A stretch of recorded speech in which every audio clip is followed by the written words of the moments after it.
Oke, selanjutnya saya kembali ke pembicara selanjutnya, yaitu Bapak Destian. Beliau adalah dekan di Fakultas Keguruan Universitas Muhammadiyah, Universitas Muhammadiyah Profesor Dr. Hamka, Jakarta. Kepada Bapak, saya persilakan 10 sampai 15 menit.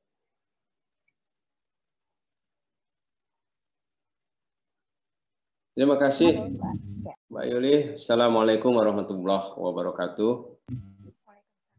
Bapak sekalian yang saya hormati, para narasumber dan Bapak Ibu peserta diskusi kita.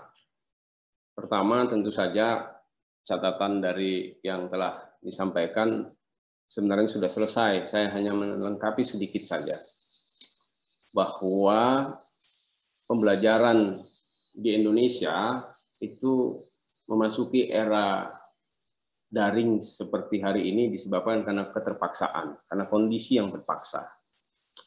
Kita sesungguhnya belum memiliki kesiapan secara utuh. Tadi Pak Alpa menyebut ada 68.000 peserta didik di Indonesia dari jenjang pendidikan dasar sampai jenjang pendidikan tinggi. Ini angka yang tidak main-main kalau kita berhitung dengan kapasitas institusi pendidikan kita yang sangat beragam, mulai dari Sabang sampai Merauke itu. Ada daerah yang jangankan bicara internet, bicara cara mandi saja masih terbata-bata, misalnya begitu. Di kota-kota besar juga aksesnya tidak sama untuk mengakses teknologi tinggi, karena disparitas atau kesenjangan ekonomi itu sudah ada di antara kita, dan itu kemudian menjadi semakin tajam karena wabah corona. Jadi COVID-19 ini kan mempengaruhi daya beli masyarakat. Kemudian juga ekonomi kita melemah, tadi Pak Parianto sudah singgung itu. Kemudian meningkatkan pengangguran dan meningkatkan masalah sosial secara tajam. Ditopang dengan kultur masyarakat kita yang tidak siap. Maka terhadap pendidikan aksesnya itu dapat dipastikan akan melemah. Yang melemah itu kedua belah pihak. Kalau daya beli masyarakat cenderung melemah, maka kemudian kemampuan masyarakat untuk membeli pendidikan tinggi juga melemah. Dan ini efeknya instan, seketika. Pendaftaran mahasiswa baru cenderung akan menurun secara signifikan. Pembiayaan mahasiswa yang tengah berjalan itu sudah berteriak untuk minta tempo dan lain sebagainya. Nah, kalau daya beli masyarakat melemah, maka perguruan tinggi kita juga terkena imbas. Dan dunia pendidikan kita secara umum terkena imbas. Bagaimana sekolah-sekolah swasta, bagaimana pendidikan tinggi swasta yang betul-betul bergantung pada simbiosis mutualisme dalam masyarakat kita. Kalau masyarakat kita punya kemampuan dan daya beli yang bagus, dia akan mengakses pendidikan tinggi dengan baik, maka kemudian pendidikan tinggi bisa melayani mereka juga dengan baik, terutama swasta ini. Nah, maka kemudian perguruan tinggi juga menghadapi persoalan akibat menurunnya daya beli masyarakat. Nah, saya ingin sampaikan kebijakan kampus menghadapi pandemi. Jadi, Bapak dan Ibu sekalian, kampus terkena imbas itu sudah kita rasakan pada hari ini. Untuk itu diperlukan kebijakan yang kuat dan cepat dalam merespon situasi itu, agar kampus dan masyarakat tetap dapat menjalankan misi mulia, yaitu mencerdaskan kehidupan bangsa. Saya kalau mendengar angka dari Pak Alpan 68.000 itu, saya kira lebih dari separuhnya itu sebenarnya sekolah itu dalam kondisi yang tidak terlalu kuat pembiayaannya itu. Nah, kita bisa bayangkan akan ada generasi Indonesia dalam kurun waktu sekurang-kurangnya 1 tahun kalender akademik berjalan itu menghadapi goncangan karena ekonominya. menghadapi goncangan pendidikan karena persoalan ekonominya. Pembiayaan belajar online, learning online yang kita jalankan pada hari ini belum murah. Belum murah karena akses untuk menggunakan online learning itu masih menggunakan beragam cara dan belum tersentralisasi di dalam induk-induk sekolah dan perguruan tinggi kita. Tadi sudah dicontohkan di UMJ misalnya. Saya kira banyak perguruan tinggi semacam itu, termasuk UHAMKA juga. Infrastruktur IT kita sudah ada, kita miliki, tetapi kemampuan untuk running dalam situasi, dalam tanda kutip panik seperti hari ini, kita rasakan masih belum memadai.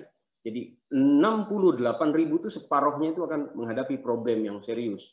Nah, ini akan berjangka paling tidak setahun ke depan dampaknya. Walaupun sudah hilang coronanya, ekonominya belum tentu pulih seketika. Nah, oke, kita lanjutkan.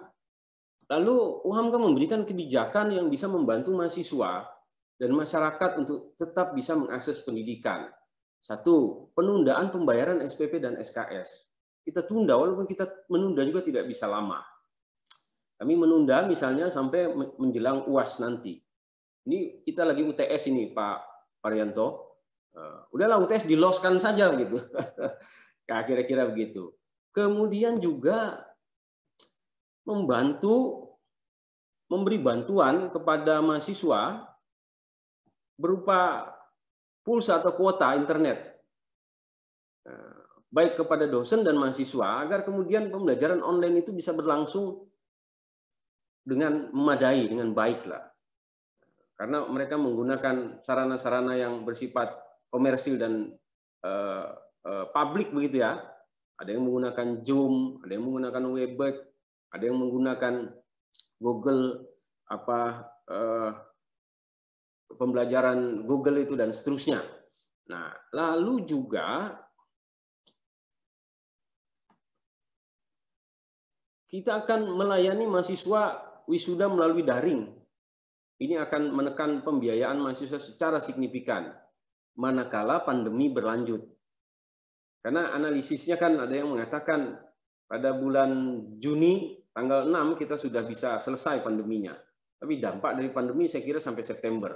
Tapi ada juga yang mengatakan itu bisa sampai dengan selesai tahun 2020 ini. Kemudian memberi pelatihan dan penguatan selama learning from home ini ya, kampus memberikan penguatan mental dan pelatihan soft skill kepada mahasiswa. Kami terjunkan misalnya mahasiswa-mahasiswa BK atau dosen-dosen bimbingan konseling kita untuk memberikan klinik bimbingan, terutama kepada daerah-daerah mahasiswa yang kantung pandeminya itu masuk kategori merah, dan celakanya Jakarta itu kebanyakan masuk kategori merah semua gitu.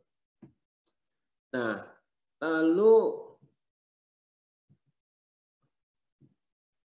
meningkatkan kapasitas IT UHAMKA dan layanan daring demi memberikan fasilitas bagi mahasiswa dengan minimal memadai. Ini juga diikuti dengan kebijakan peningkatan layanan administrasi yang ramah kepada mahasiswa melalui daring. Jadi kita kembangkan itu. Nah, ini bagi mahasiswa baru, Bapak Ibu sekalian. Mahasiswa baru kita juga ternyata tidak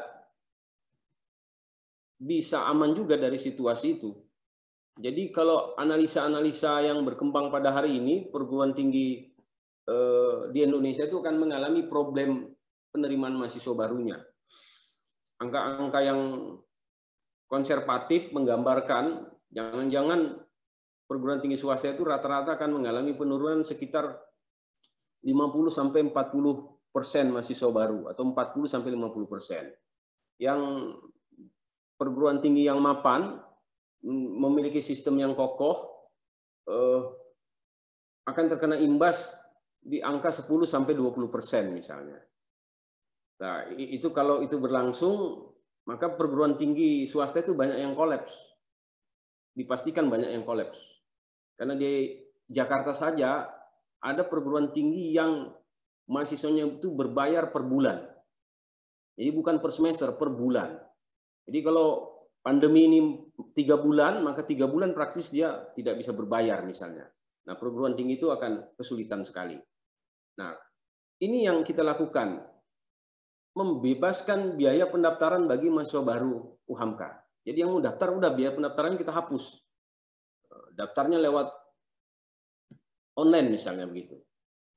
Kemudian juga menurunkan biaya masuk bagi mahasiswa baru UHAMK agar dapat mengakses pendidikan tinggi. Jadi biaya masuknya kalau tadinya misalnya pada skala angka A, maka kita turunkan skala angkanya itu ke A- misalnya semacam itu, agar kemudian mahasiswa bisa mengakses jenjang pendidikan tinggi. Kemudian mencari dan menjajaki kerjasama dengan lembaga pembiayaan untuk memberikan pinjaman kepada mahasiswa. Jadi ini sedang dijajaki oleh institusi kami. Itu beberapa catatan yang bisa disampaikan, dan saya kira seperti tadi saya katakan, saya melengkapi saja. Terima kasih. Assalamualaikum warahmatullahi wabarakatuh. Waalaikumsalam warahmatullahi wabarakatuh. Jadi apa yang disampaikan oleh Pak Despian tadi ini ya benar-benar melengkapi, yang itu juga menarik menurut saya karena sudah merangkum bahwa ada kebijakan-kebijakan khusus dari kampus